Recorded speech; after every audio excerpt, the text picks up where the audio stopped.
Oh, we have a lot to talk about today. We're going to get to the Arizona and Georgia election audits in just a moment. But first, I want to talk about another story which is super crazy. And it's sort of the continuation of what we've been discussing on this show for the past week or two. So it has to do with critical race theory, kind of. So there's a little known educational code law in the state of California that actually already, this is from the 1970s, it makes it a crime to indoctrinate students with communism. If teachers do this intentionally, it is literally a crime according to California state law. This is what it says.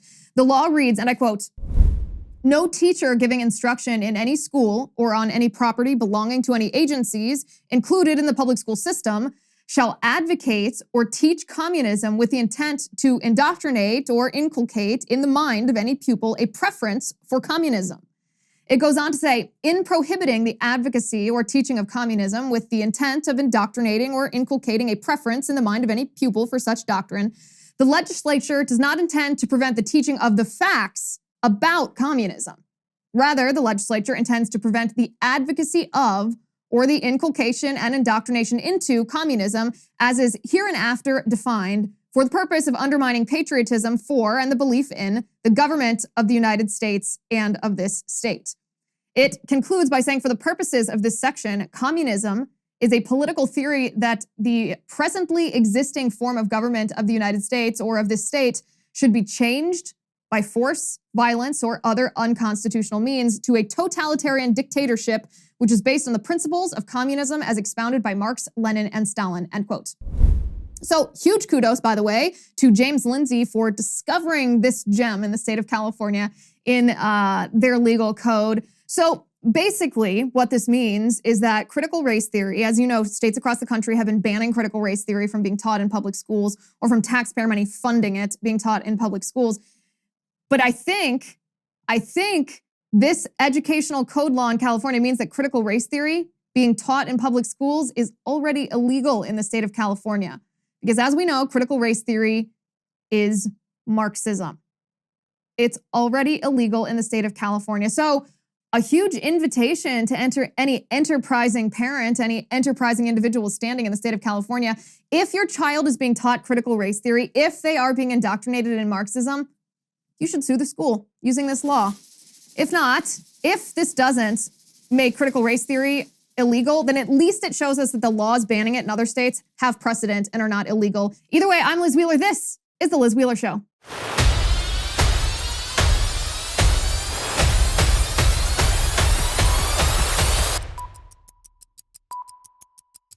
All right, before we get to the next stuff, quickly, I want to talk to you about Nutrafol. So I'm really talking to the men that are watching my show, and I'm really talking to the balding men who are watching my show. Now you no longer have to choose between natural remedies and those that work. There's a holistic solution for men that promotes both healthier hair and whole body wellness without drugs or prescriptions. Nutrafol is clinically shown to improve hair growth, thickness, and visible scalp coverage without compromise. It is made of 21 potent natural ingredients that support sex drive, better sleep, and less stress too. In a clinical study, men showed progressive improvements in hair growth and thickness after 3 and 6 months, respectively. Nutrafol is also trusted and recommended by more than 1,500 top doctors. Healthier hair growth does take time, you should know that, so you will begin to experience thicker, stronger, faster growing hair in about 3 to 6 months. So basically, you can grow thicker, healthier hair, and you can support our show by going to Nutrafol.com and entering the promo code Liz to save $15 off your first month subscription. This is the best offer anywhere, and it's only available to U.S. customers for a limited time, plus free shipping on every order. Get $15 off at Nutrafol.com, spelled Nutrafol.com, promo code Liz. Remember, balding men, this is for you. This is your solution. Okay, San Diego, a city that is near and dear to my heart. I lived in San Diego for over 7 years. The San Diego Unified School District is about this close to implementing a new curriculum that incorporates and is inspired by critical race theory. So let me back up for a second. In another school district in the state of California, the Hayward Unified School District, it's up in the Bay Area in California, obviously. They are spending $40 million to indoctrinate students with critical race theory. Now, for perspective here, the Hayward Unified School District is a relatively small school district. I believe it's about 20,000 students in this school district. So when they spend $40 million on anything, That's a lot. Especially if you do the math, you can tell how much they're spending per student for this. So they're going to be indoctrinating students with critical race theory all the way down to preschool. It's not just high school, as bad as that would be, all the way down to preschool, kindergarten, first grade, second grade, third grade. If your child is in this school district, they will be brainwashed with critical race theory. In fact, this curriculum, this critical race theory curriculum, is being billed as an ethnic studies curriculum. Shocker. But it is critical race theory, and they admit that it is. And it's going to become a graduation requirement from high school for all students in the next year or two. So try to tell me again that this isn't indoctrination. No one's going to believe you if you make that accusation on the left. I actually don't even understand why leftists are trying to deny critical race theory in schools if their argument is that critical race theory is just a perspective on history as told by people who have been oppressed or disenfranchised. If that were true, if that assertion were actually true, then there'd be nothing wrong with critical race theory, in which case the left would want to embrace it. So why isn't the left embracing it? Well, they must know that their assertion about what it is a lie. Anyway, the Hayward School District is going to teach their students things like ancestral legacies. This is one of the tenets of this curricula. Ancestral legacies of the students are going to be taught. So this obviously means shaming white kids for things that they didn't do based on the color of their skin and the color of the skin of people in previous eras, hundreds of years ago in our country, who did bad things. That's what ancestral legacies mean. So if your child is a white child and they're going to the school district in Hayward School District, then they're going to be taught that they did something wrong just because they share the color of the skin of somebody who did something wrong hundreds of years ago. The curricula itself reads, this discipline contends with racism, white supremacy culture, anti-blackness, anti-indigeneity, and nation-within-nation relationships. Okay, so that's obviously woke stuff. Those are the words of critical race theory, and they admit this. They say the policy and efforts to develop an ethnic studies framework are informed by and will include critical race theory and the liberated ethnic studies model curriculum. Now, liberated ethnic studies model curriculum, what is that? We're going to get to that in just a second because it's funny how the left always uses euphemisms for the titles of what they don't want us to know what's in it. They essentially want to disguise the reality of the thing. But the president of the school board, Dr. April Aquenda, says it's important that we teach our students of all ages about their ancestral legacies. So this curriculum goes on to say, culture is essential in the fight for racial justice, and the district believes that the promise of the full inclusion of ethnic and cultural groups who have contributed to the development of our country has not yet been realized.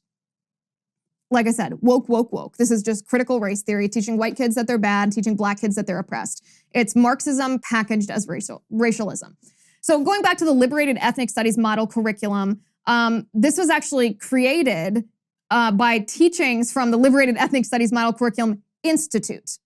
So the Wall Street Journal has reported on this in the past, and this is what they write, that one of the consultants that's affiliated with the institutes was hired by another school district to, I don't know, consult. What do consultants do? They give you advice and then they charge you an arm and a leg for it. Well, this particular consultant charged $1,400 an hour to teach the school district how to brainwash the kids in critical race theory and other essentially racial superiority theories. So this should come as no surprise that the California's teachers union, just this past year in January, they endorsed this ethnic studies as part of the curriculum for schools all over the state. They actually issued a guide recommending that the curriculum, basically how to package the curriculum, how to describe the curriculum, and said that the curriculum intended to conceptualize, this is a quote, imagine and build new possibilities for post-imperial life that promote collective narratives of transformative resistance, critical hope, and radical healing.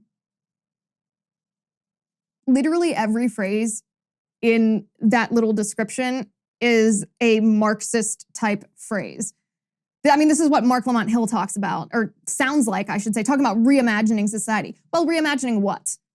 What's transformative resistance? What's critical hope and radical healing? Reparations? Black Lives Matter riots, looting stores, tearing down institutions in our country to impose Marxism? That's what this sounds like. So here's my call to San Diego parents today. Do you want your kids indoctrinated with racism? Because this happened up in the Bay Area at a school district, but it's about to happen to your kids down in San Diego. This is about to be adopted by San Diego Unified School District. So do you want your kids indoctrinated with racism?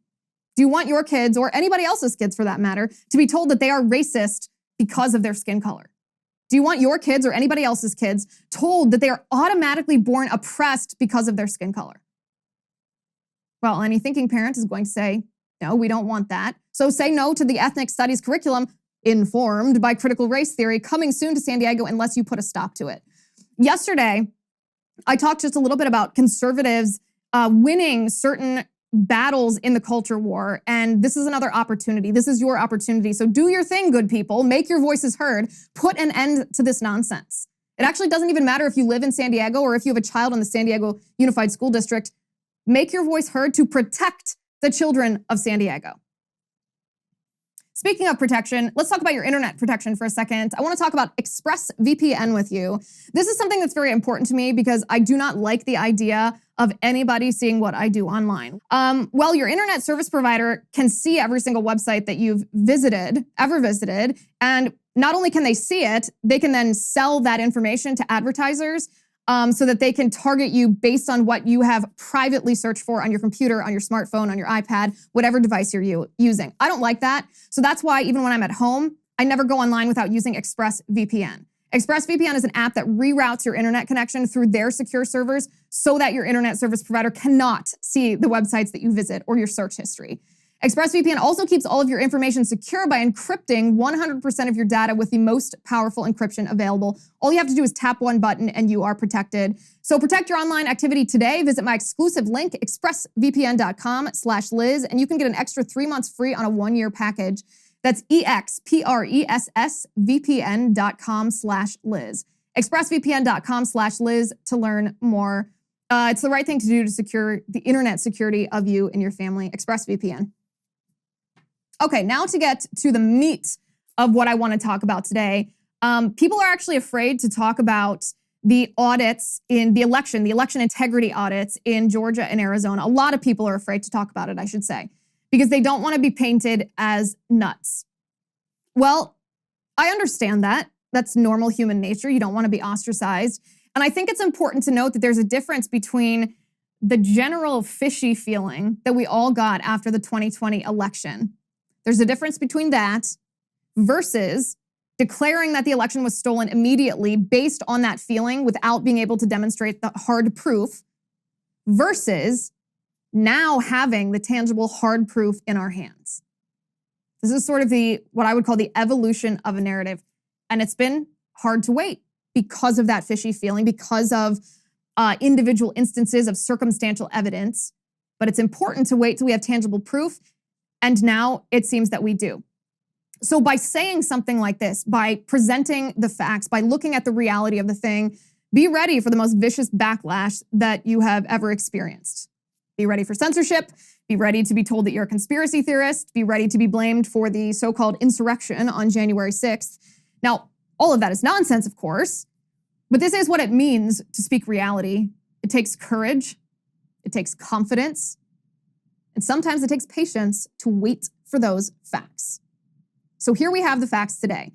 By the way, anybody who has an argument to counter these facts and this evidence that I'm about to walk us through, be my guest. I'd love to hear from you. You can reach out to me on Locals, lizwheelershow.com/locals. Tell me what you think. So last week, we discussed this briefly last week. The audit in Georgia showed us a video evidence of the duplicate ballots actually being counted more than once. So this is what I mean when I differentiate between what seemed fishy and what seemed like evidence of wrongdoing versus the actual proof. So obviously when we saw the video of those ballots being counted twice, it seemed like that was proof that something shady was happening, that voter fraud might be committed in that action. However, we did not see the ballot count to show us that those ballots actually had been tallied more than once. Well, now we see a video and that is exactly what happened. Take a listen to this. All right, so what we're looking at here are two different batches of votes. Scanner 5162, batch 234, image 59, and scanner 5162, batch 235, image 19. And what you can see is that, like on this vote right here, we've got this exact same little tail that shows on both of them. And if you don't, and if you think that maybe that's, if you think that maybe that's just a, a mistake or just a coincidence, here's the next one that shows, you can see Republican. So that's one thing. We talked about that already, and it's extremely significant. If you can see the evidence that a ballot has been counted more than once, that's literally the classic definition of voter fraud. That was number one in Georgia. Number two was Professor Margot Cleveland's reporting on the 35,000 voters in Georgia who changed their voting addresses in a way that could constitute voter fraud if they cast their ballot in a certain county. So what I mean, and I'm gonna read you just a tiny bit because we've talked about this previously, but we need to remember what this is, which is why I'm summarizing it again. This is what Professor Cleveland wrote. She goes, new evidence indicates that more than 10,300 illegal votes were cast in Georgia in the November 2020 general election. I'm gonna pause reading her article for 1 second just to remind everyone, the number of votes that separated Joe Biden and Donald Trump in the 2020 election in the state of Georgia, 12,670. It was this close, the breadth of a hair. So Professor Cleveland writes, under Georgia law, residents must vote in the county in which they reside unless they change their residence within 30 days of the election.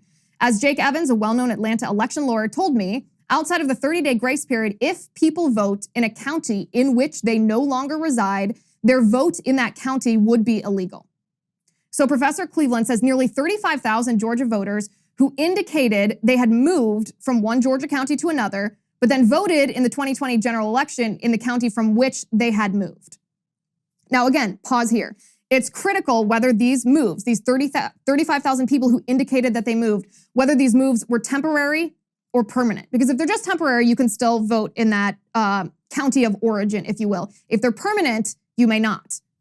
And there's evidence that a significant portion of them were permanent moves. So Professor Cleveland writes, more than 10,300 had updated their voter registration information, providing the Secretary of State the exact address they had previously provided to the USPS, the change of address system that we're all familiar with.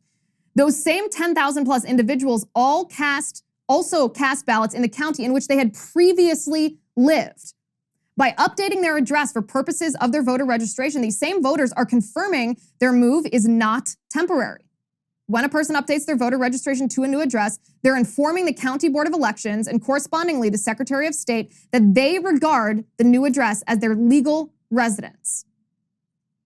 So again, the voters themselves confirmed that they voted essentially illegally in the wrong county, and they confirmed that it was a legal move by informing the Secretary of State that they were changing their voter registration after that. Remember how many votes Biden won Georgia? 12,000. So if we already have evidence that 10,000 votes could potentially be illegal, I don't see how they couldn't be based on this evidence. Plus, we have this other evidence on the video showing duplicate ballots being counted more than once. This is a really big deal. So that's in Georgia. So pivot over to Arizona for a moment. Maricopa County Audits. Again, Donald Trump lost Arizona to Joe Biden by 10,457 votes. 10,457 votes. Again, the breadth of a hair. So here are the abnormalities that this Maricopa County audit has brought to the surface. Are you ready for this? 3,981 people voted in the election despite registering after the court-ordered deadline to register to vote of October 15th.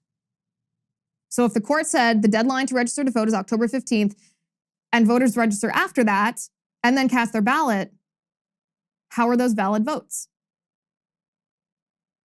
We have to ask the question, we have to get the answer. That's number one. Number two, 11,326 people voted who were not on the voter rolls on November 7th, but were on December 4th.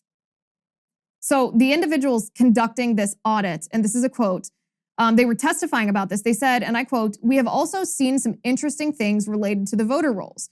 So for example, we have 11,326 people that did not show up on a November 7th version of the voter rolls and after votes were cast, but then appeared on the December 4th voter rolls.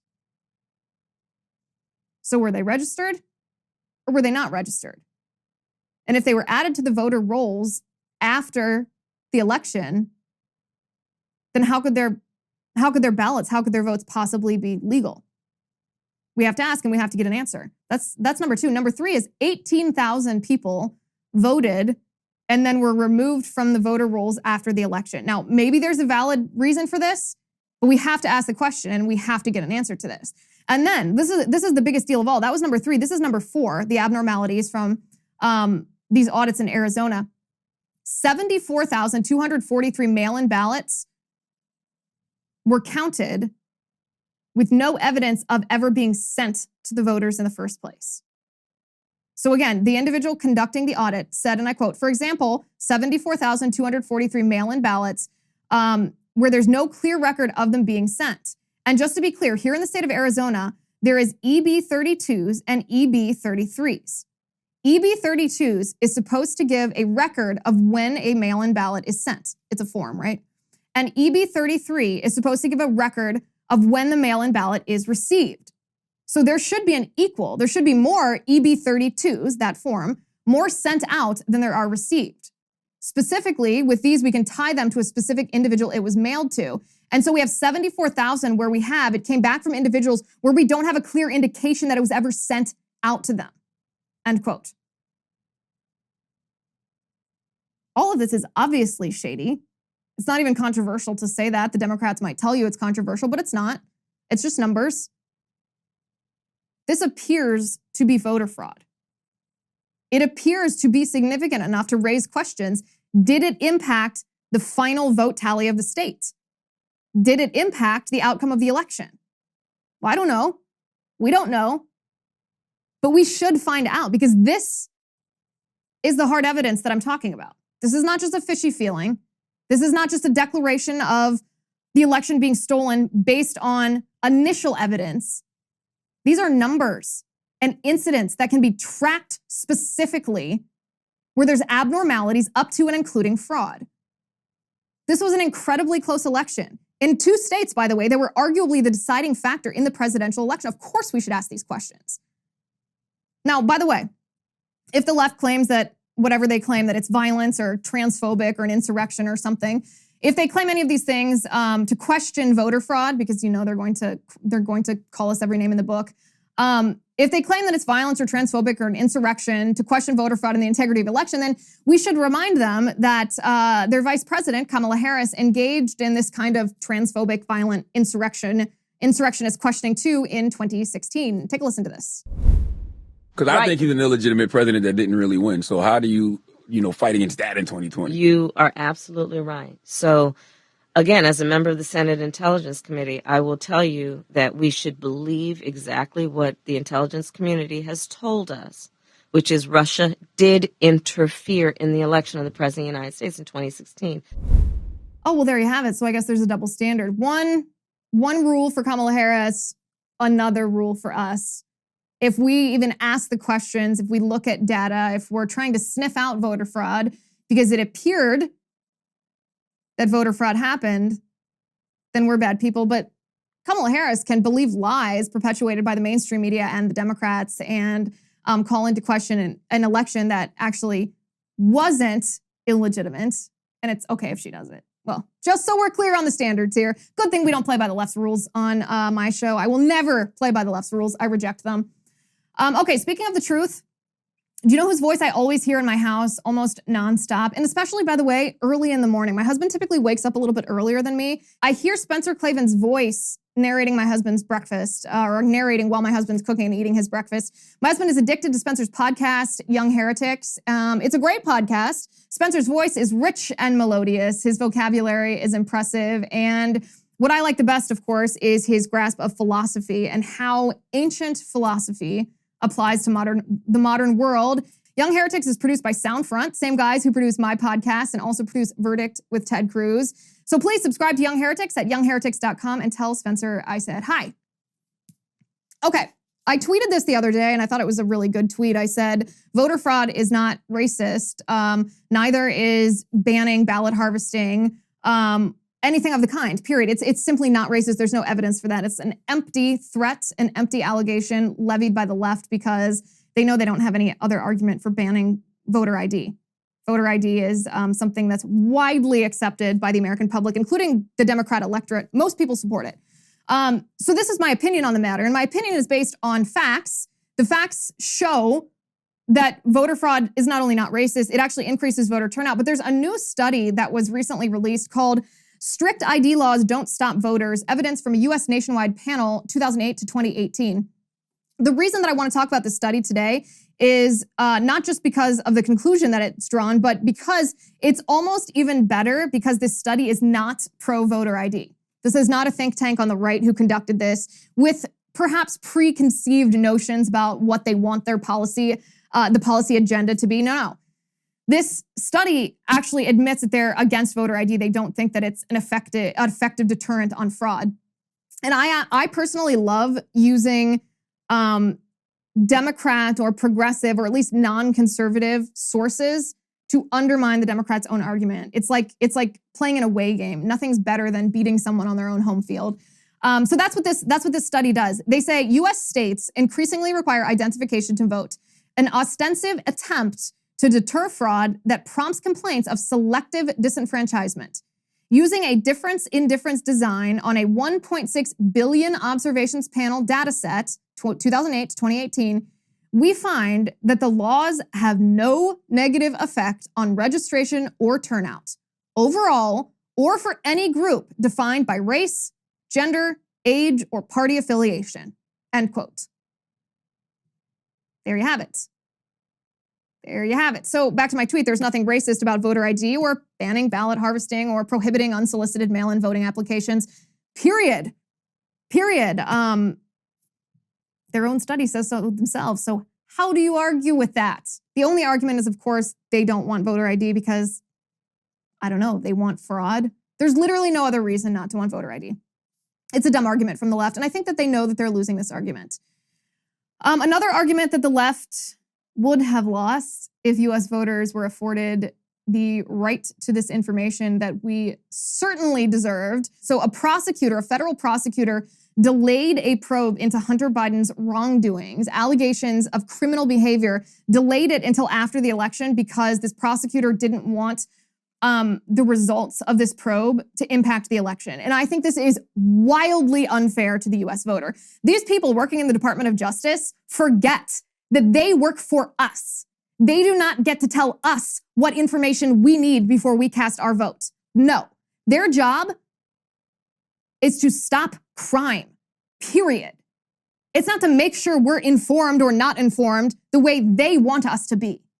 So this is what happened. This was a report from the Federalist that said U.S. Department of Justice officials deliberately delayed an investigation into Hunter Biden's potential tax law violations and sketchy overseas business dealings because of the effect it could have on the presidential election, according to a Politico report.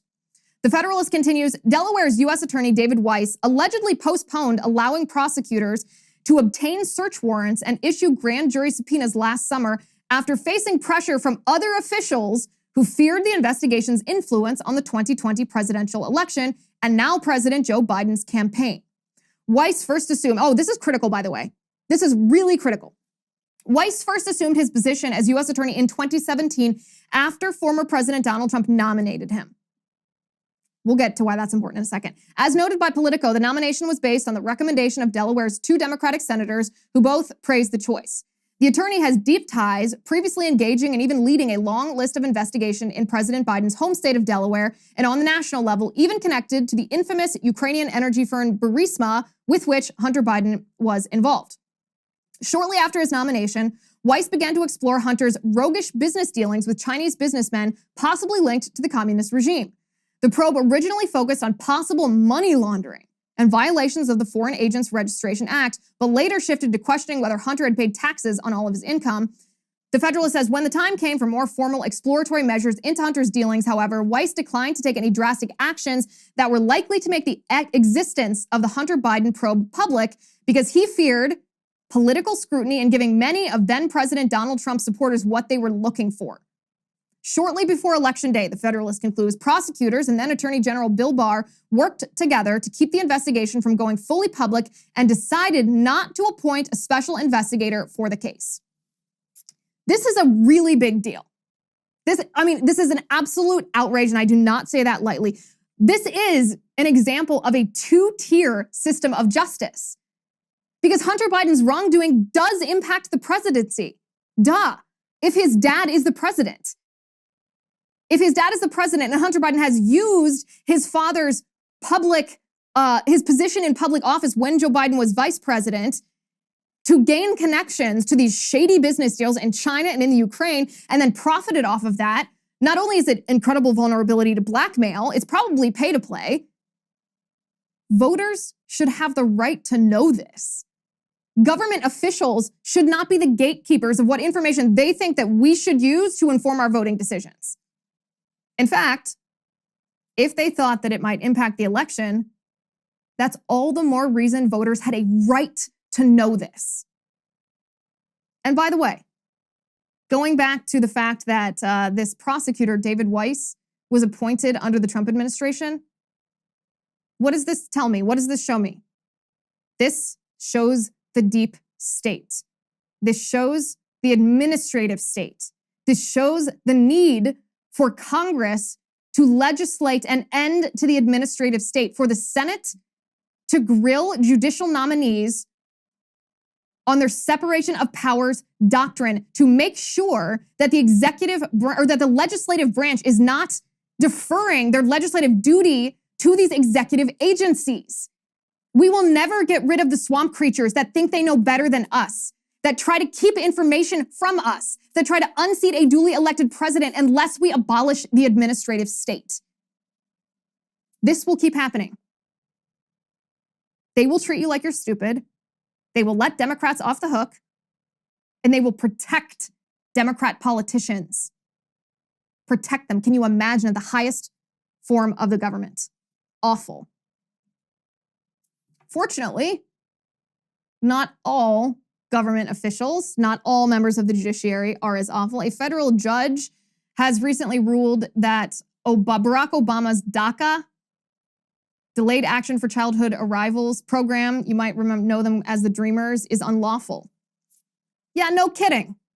So federal judge Andrew S. Hannon, he's on the U.S. District Court in Houston. He was actually appointed by George W. Bush, believe it or not. He ruled just this past week that DACA is unlawful, that Obama exceeded his executive authority by issuing it. Again, no kidding. No kidding. We've just been saying this for the past, well, literally since this executive order was issued. So the judge said in his ruling that specifically what Obama violated with his executive order is the Administrative Procedures Act, the APA, something, by the way, that the Obama administration violated more than once. They did not allow the public to comment on this. So DACA is never legal, has never been legal, never gained legal status, according to this judge. This is ironic, I think, that this federal judge is overturning DACA now under Biden, because when President Trump was in office and he tried to overturn DACA with an executive order, he was told by a federal judge in Brooklyn that it was illegal for him to end the program. I never understood that, because if the executive order was illegal, and it was, every legal scholar, regardless of whether you like the policy in and of itself, and if you like the policy, you can legislate it, but you can't just issue a dictate, an executive order, and do this. Regardless of what you think about this order, if an executive order is illegal, then then the next president, for example, not only has the right to overturn this, don't they have the duty to overturn it?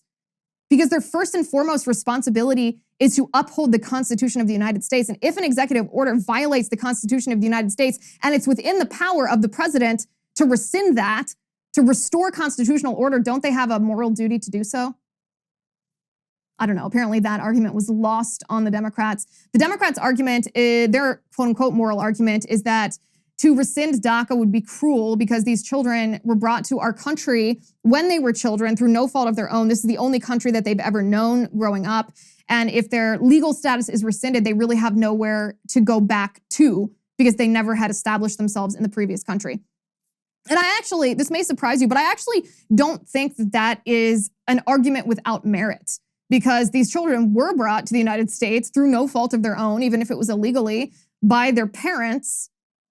Their parents did this to them. So why does none of the responsibility for the situation that they're not even children anymore, by the way, most of them are in their 20s and 30s, but why does none of the responsibility fall on the parents who put the children in this terrible situation? Or moreover, why doesn't the blame fall on Obama, Barack Obama, who issued this executive order knowing the horrible situation that he was going to put these DACA kids in? Because again, he's not stupid. He thought he could get away with exceeding his executive authority, and he did for a little bit. But he knew that it wasn't legal to do that. He even admitted it himself after DAPA, which was the one about the parents. After that was rescinded, he essentially said, well, the same thing's going to happen to DACA. So why does none of the responsibility for this awful situation that these kids are in, no one's denying that, why does none of the responsibility fall on their parents or on Obama, who just ingrained this irresponsible decision of the parents into our society? But you'll notice, of course, that the left, as they're arguing in favor of DACA, never put any of the responsibility where it ought to lie. They only want to demonize Republicans. They only want to call conservatives uncompassionate. They never want to talk about the fact that obviously DACA exceeded the executive authority of Obama. The chief executive cannot just declare a whole demographic of people to be legal the way that he did. Democrats are not interested, by the way, in what the proper compromise should be here. So the proper compromise should be shut off the flow of illegal immigration from our southern border and from visa overstays. Shut it down completely. Shut down completely the flow of illegal immigration.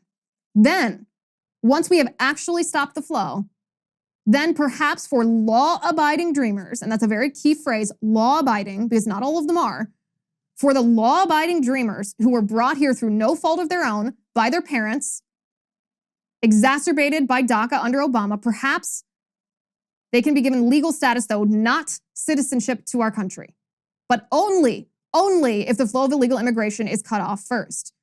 If the Democrats were negotiating in good faith, if they truly cared about these kids, then they would be open to a compromise like that. And they would actually work to stop the flow of illegal immigration across our southern border and through our visa program. But they're not operating in good faith, and they do not care about these children because they won't even entertain that idea. Okay, it seems to me that every day I see headlines about high-powered politicians talking about the COVID vaccine, and I almost don't believe the headlines at first because they're so nutty. These people say such nutty things that I think it's clickbait or I think it's misrepresented. And then I go and I watch the video, or I go and I look at the exact quote from the politician or the individual, and I just stop and think, wow, this is where we are in our country. These people are actually advocating for authoritarianism, essentially totalitarian mandates and just crazy stuff. In this case, I'm talking about Obama's Secretary of Health and Human Services, well, former secretary, obviously, and what she said about unvaccinated American adults. This is what she said. Take a listen. I think that it's time to say to those folks, it's fine if you don't choose to get vaccinated. You may not come to work. You may not have access to a situation where you're going to put my grandchildren in jeopardy, where you might kill them, where you might put them in a situation where they're going to carry the virus to someone in a high-risk position. That's, I think, the point where we are, is freedom is one thing, but freedom when you harm others, like secondhand smoke and issues that we've dealt with very clearly in the past. You can't drive drunk. You can drink, but you can't drive drunk because you can injure other people. You can't smoke inside of a public place where you can give cancer to someone else in spite of their never having been a smoker. So I think we're reaching that point in the United States where those of us who are vaccinated, I want to take off my mask. I want to be able to live my life with vaccination. And right now I'm being impinged on by people who say, I don't want to get vaccinated. It's fine, but I want them to maybe have a limitation on where they can go and who they can possibly infect. So it's a stupid analogy, very stupid analogy, to compare secondhand smoke or drunk driving. And here's why, because both of those situations are passive in a sense. You can't do XYZ under the influence, or you can't do XYZ in this particular area. That's very different from vaccine mandates. Vaccine mandates are more active because they restrict your right if you don't get injected. What I mean is you're basically committing an offense if you are, say, just rocking on your own porch just by virtue of omission, by not getting a vaccine. Versus in the other examples, the other activities or risky activities that you're choosing to engage in. And once you've chosen to engage in the activity, your secondary action is what's restricted. Nothing is being forced upon you. You're not committing a crime simply by sitting there. You might recognize this same kind of argument because this is the same kind of argument that was made around the Obamacare mandate, that if you just sat in your own home, minded your own business, did nothing, you would actually be penalized for not taking an action, for not purchasing health insurance up to the standard mandated by Obamacare, right? So she knows, by the way, that this is a stupid comparison. This secretary knows that her grandchildren are not going to be killed by COVID-19. And here's what I actually think about leftists and COVID. And it became very evident to me just in the past week and a half when we saw the Cuban people rise up against communism, against the communist dictatorship in Cuba, I should say. And leftists had a very, very hard time condemning communism by name. They had to be pressured into it. And even if they actually did condemn it, they made sure to take a little jab at the United States while they were at it. So here's what I think. I think that the leftists refused to, or were begrudgingly condemned Cuban communism because I think leftists are actually jealous of authoritarianism. Case in point is this video that we just watched, Obama's Health and Human Services Secretary Sebelius saying that unvaccinated people should not be allowed to go to work or allowed to get near kids. These leftists, like her, I believe they wish they had the power to control you just like the communist dictatorship in Cuba. Oh, this is so funny. By the way, the dumbest thing that I've seen online this week, I didn't know whether to laugh. I did laugh, to be honest. I did laugh when I saw this. I actually thought it was a meme. I thought it was a joke at first. Come to find out that it is a real thing. iPhone is set to release new emojis for your phone, obviously, for your texting. And this, show it on the screen, please. This is what the newest emoji is going to be. For those of you listening to this, it is a pregnant man. A pregnant man, mustache, a big, Tom Selleck mustache is what we'll call it to be nice, on this man. And, in a sense, this is what I tweeted about it. Because like I said, I thought it was a joke at first. I thought it was just a meme. I didn't think it was real. I said, I'm glad iPhone is finally recognizing the obesity crisis in our nation to show this fat man with a pot belly. The obesity crisis in our nation, that's the actual root cause of most COVID fatality in young people. Oh, wait. This is a pregnant man. Obviously, it's insane. So that's how I plan to use this emoji. I plan to use it. I plan to hijack it. I want to compromise the left's narrative. I am going to make this emoji, this pregnant man, represent my response. I'm going to make this emoji represent what we know the reality is, that it's objectively impossible and insane for them to try to make this a thing. So instead of saying that's insane, I'm going to send this emoji. I encourage you to do the same.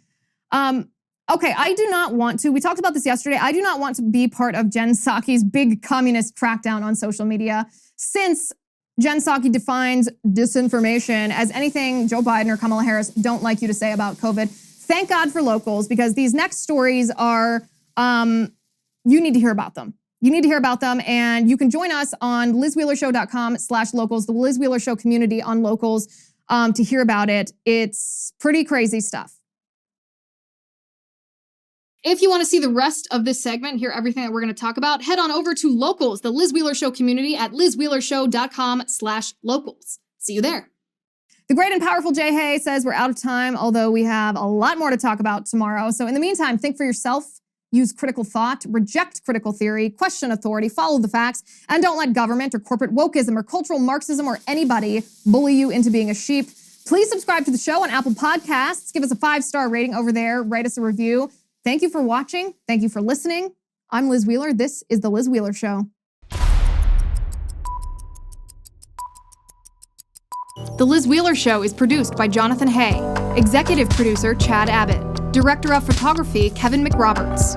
Editor Alejandro Figuerella. Assistant editor Michael Wall. Sound mixer Robin Fenderson. Post-production manager Victoria Metzel. Director of marketing Emily Washler. Production and talent coordinator Matt Toffler. Senior publicist Patricia Jackson. And production assistant Mickey Pisani. This has been a Soundfront production.